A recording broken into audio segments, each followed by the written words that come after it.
Okay, so this time our topic no focus on digital transformation and e-governance, no? So digital transformation in the public sector involves integrating digital technologies into government operations, processes, and services to improve efficiency, accessibility, and transparency. It reimagines how government service citizens by shifting from paper-based system to agile, data-driven platforms. No? This transformation, of course, support faster decision making, no better resource management, and more inclusive service delivery. Ultimately, syempre, enhancing public trust in institution.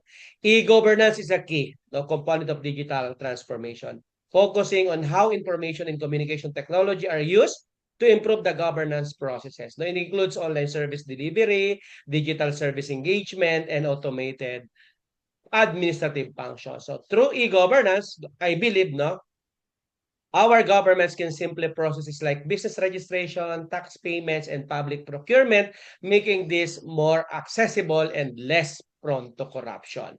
And to give us more details about the topic, let us all welcome our presenters. Go ahead.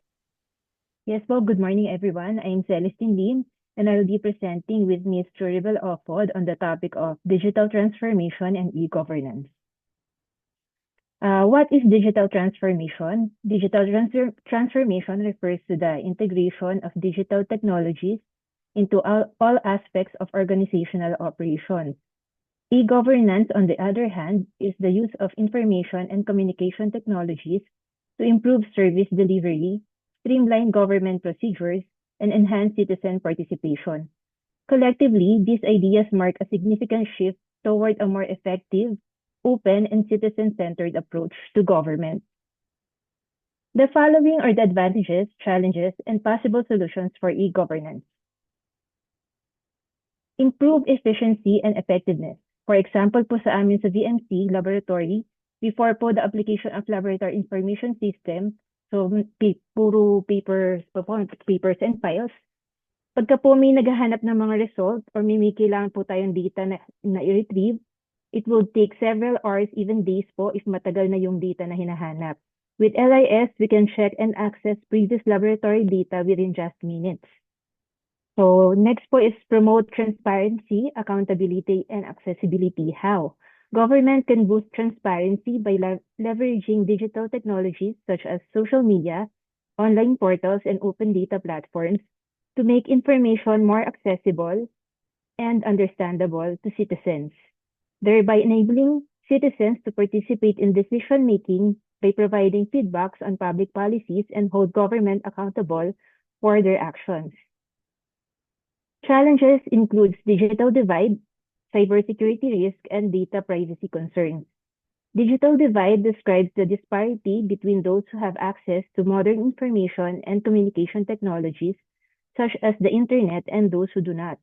This gap can be seen in differences in access to device, infrastructure, digital skills, and affordability, resulting in unequal opportunities in areas like education, employment, and civic participation.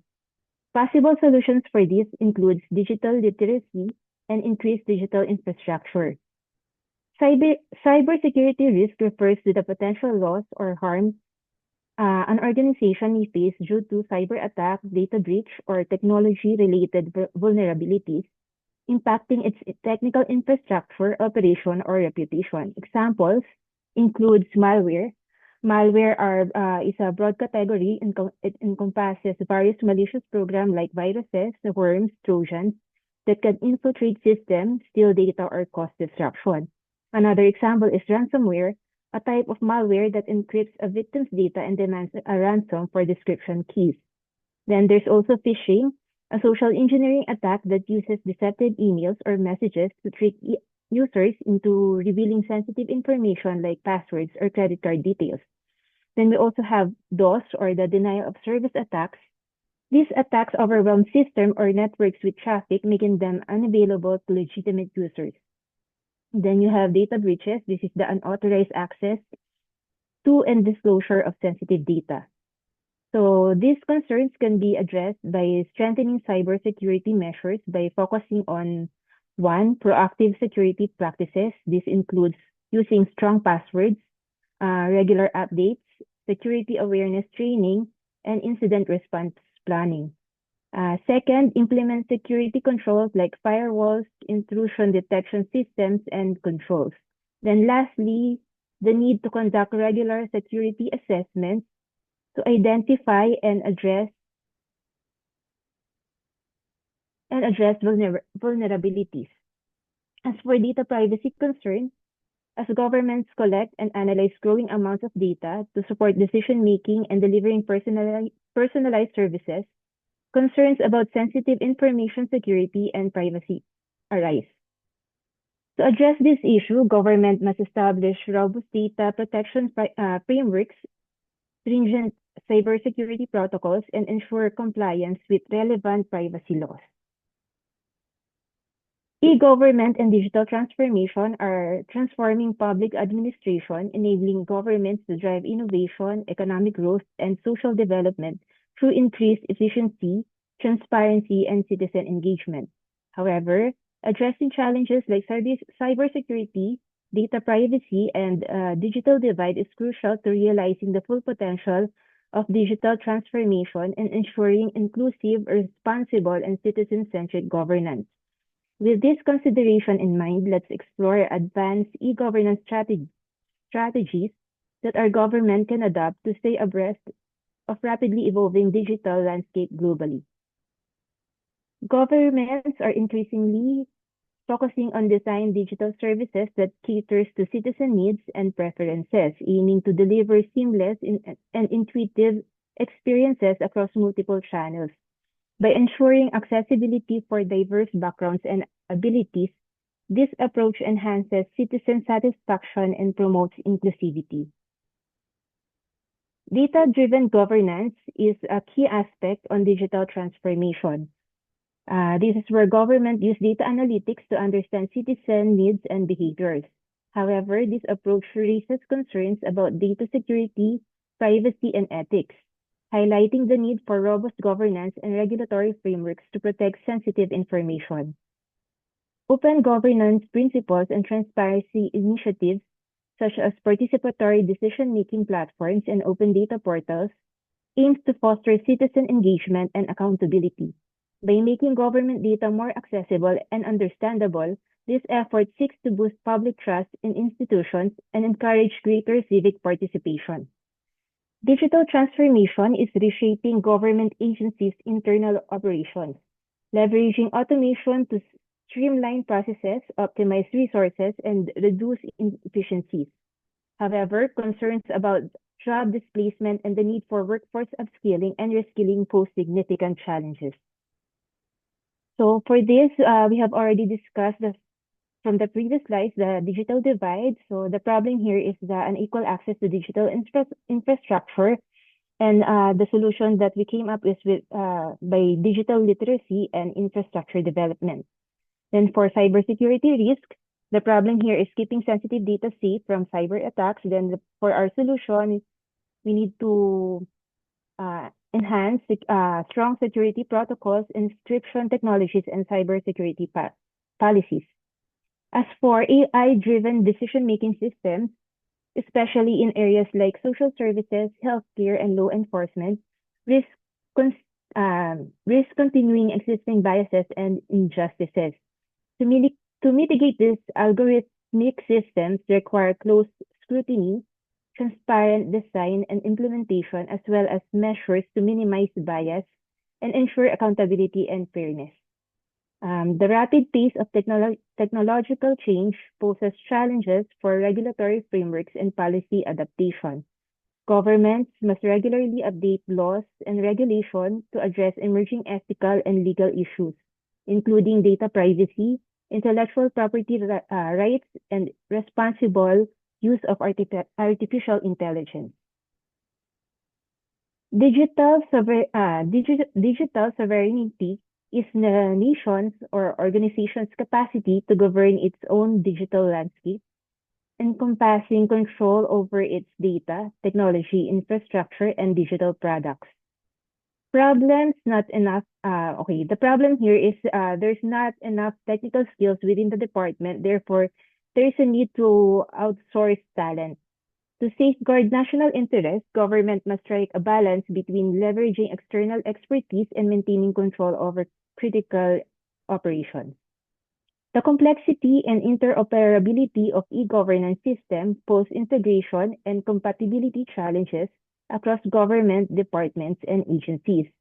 To break down the silos, so silos refers to the isolated department or system within an organization that operate independently. So to break down silos and foster information sharing and collaboration, stakeholders must work together to establish standardized protocol and data exchange framework. The democratization of technology empowers citizens to demand greater accountability, transparency, and participation in government decision-making. To foster civic engagement, government should adopt open government policies, cultivate a collaborative culture, and leverage digital tools to involve citizens in policymaking and governance. E-governance initiatives require sustainability and inclusivity for long-term success.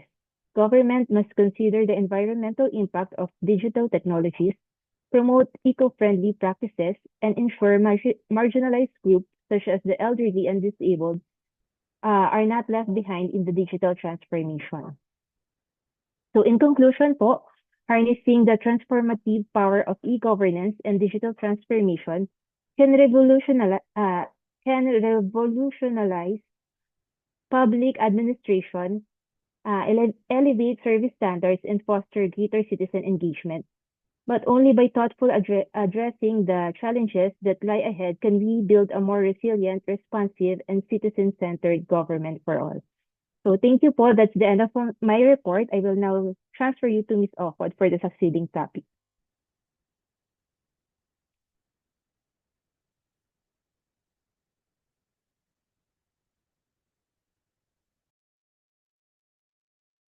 Ma'am Lim.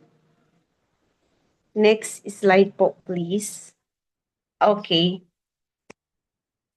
Good morning po. So to continue, I am to discuss emerging technologies and their applications in public sector in innovation. So meron po tayong 5 emerging technologies. One is the AI or the artificial intelligence. So it automates administrative tasks like sorting documents, answering basic questions from public through chatbots, and processing applications such as driver's licenses or permits. AI also improves decision-making by analyzing large amounts of data and suggesting the best actions. For example, AI can help city planners decide where to build new roads based on traffic patterns. It also enhances public services by making processes quicker and more accurate, like predicting where healthcare services are most needed. For example, the Department of Information and Communications Technology uses AI chatbots like IICs to help answer citizen queries online about government services, including during the COVID-19 pandemic. So some local government units have also adopted AI chatbots on their official websites and Facebook pages to assist with business permit applications and health information. Number 2 is the blockchain. So blockchain makes government transactions more secure, transparent, and harder to tamper with. Every transaction is recorded in a digital ledger that cannot easily be changed, making fraud or corruption more difficult. Example, some governments use blockchain for land registration, ensuring that property records are safe from tampering and can easily prove who owns that land. Number 3, we have also the IoT or the Internet of Things. So IoT involves connecting devices and sources to the internet so they can collect real-time data. This helps governments monitor activities, manage resources, and improve public safety. Sensors also can detect traffic jams, measure air pollution, or even track water leaks in city pipes. Example, The Department of Information and Communications Technology partnered with blockchain companies to pilot blockchain technology for land titling and business registration. For instance, Quezon City explored using blockchain for real property tax collection and land ownership records to ensure more transparent and secure transactions. This aims to reduce land title fraud and speed up the verification of ownership. Next slide, please. So we have also the robotics. Robotics helps the government deliver services faster, respond to disasters more safely, and maintain public infrastructure more efficiently. Robots can do repetitive tasks without getting tired, which reduces mistakes and lowers cost because less human labor is needed for dangerous or routine jobs. Example, robotic drones have been used by the Philippine Institute of Volcanology and Seismology, or the PHIVOLCS, to monitor volcanic activity such as at Tal volcano. These drones help gather data from dangerous zones without risking the lives of scientists. Additionally, during the COVID-19 pandemic, robotic systems like the logistics support robots were deployed in some hospitals, such as the Quezon City Institute Quarantine Facility to deliver food, medicine, and supplies to patients, reducing the risk of infection among health workers. Last is the 5G connection. 5G is the next generation of wireless internet. It provides very fast speeds and almost no delay in communication. This helps governments build smart cities, respond quickly to emergencies, and improve online healthcare services. Example, telecommunications companies like Globe and Smart have started rolling out 5G networks in major cities such as Metro Manila, Cebu, and Davao. This supports the government's digital infrastructure goals and smart city initiatives. For instance, Makati City and Bonifacio Global City are exploring 5G to support traffic management systems, smart surveillance, and public Wi-Fi.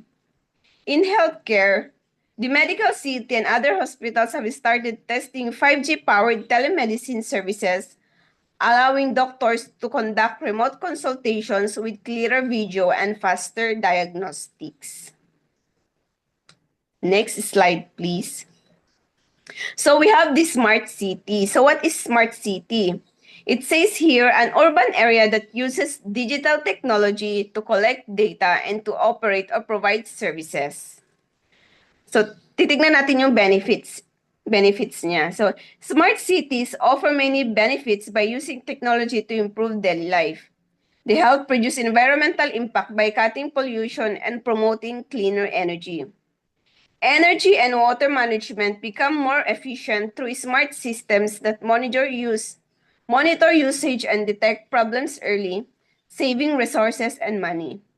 Transportation is improved with real-time traffic management, smart public transit, and better road planning, making travel faster and safer. Finally, smart security systems like surveillance and emergency response technologies help protect citizens and make communities safer.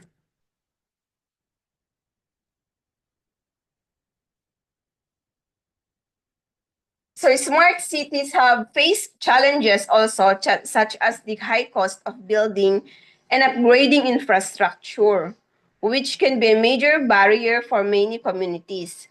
There are also serious security and privacy concerns, as collecting large amounts of data can make cities vulnerable to hacking and misuse. Additionally, smart city technologies can create social risk by increasing inequality if some groups do not have equal access to new services. So examples dito ay the Enobox in Switzerland tsaka yung sa Brainbox AI of Roseland, USA. Next slide, please. So we have also a smart city case study in Singapore. So i-identify natin yung key challenges niya.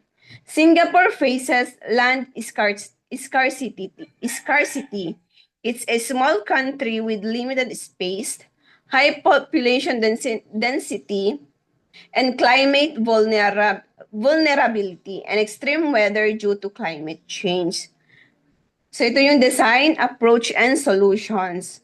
To solve these problems, Singapore focused on building green buildings that use less energy, developing a strong public transportation system to reduce traffic and pollution, and setting up smart water management systems to make sure they have enough clean water for everyone. So outcomes and impacts nito. These efforts have improved air quality, helped Singapore use resources more efficiently, and made the city stronger against climate change impacts. Additionally, Singapore has attracted international attention and investment, becoming a leader in green technologies. So ito naman yung key planning insights. Singapore's success shows the importance of integrated planning, making sure housing, transport, environment, and economic plans all work together, adapting new technologies and involving the community so that everyone supports and benefits from the changes. So to sum up, digital transformation and e-governance means using technology to make government services faster, easier, and more convenient for the people. Instead of long lines and paperwork, citizens can now access services online like applying for IDs, paying taxes, or getting permits anytime and anywhere. It helps make the government more efficient, transparent, and responsive to the needs of the public. Next slide, please. Thank you.